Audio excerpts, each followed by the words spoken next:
There are a lot of common questions when it comes to purchasing your first shotgun. The main difference is going to be the price point between a pump shotgun and a semi-automatic shotgun. A pump shotgun generally is going to be a little bit cheaper than your semi-automatics.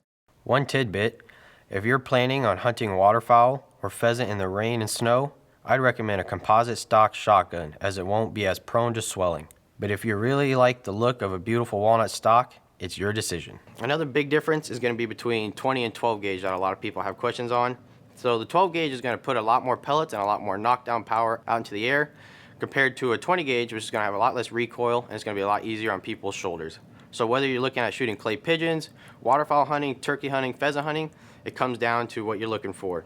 In other words, if you're planning on doing a whole day of shooting on the range, the lighter recoil of a 20 gauge may be appreciated. But if you think you'll need as many pellets in the air as possible for that one clean shot, a 12 gauge may be the way to go. With practice, a shooter can easily become just as proficient with the smaller 20 gauge as with the 12 gauge. So as you progress, it may not only be easier on the shoulder, it may also be that little added challenge you're looking for in your shooting. Another big difference is the barrel length.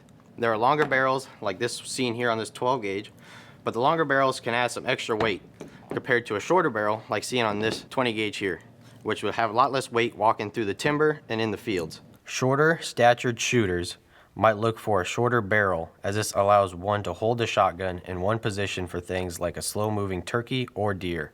The shorter barrel will also provide an edge when agility is important, such as being in tight spaces or quickly swinging on game. Perhaps when you are walking a field for pheasants or quail, the longer barrel will give you a bit better consistency of pattern on your shot. This is helpful when waterfowl hunting. Another big question that people look at is what finish do I need? And that would come down to whether you like a wood finish or whether you'd like a synthetic finish like seen in this black one here. The synthetic finishes are going to be a lot less susceptible to scratches and wear, while the wood finishes can swell up in certain weather conditions and cause issues in the cold. Everyone has opinions, so my recommendation is to take the time to do your research. Get online and start looking at what is out there. Read the reviews, and when you have an idea, head to your local firearms retailer to start the hands-on process. Actually holding a shotgun is the best way to see if it feels good in your hands, which is a very important aspect in the selection. Once you think you have it figured out, take the time to reread a few reviews to get the opinion of other shooters out there. Before long, you'll be out in the field with the perfect one for you. See you in the field.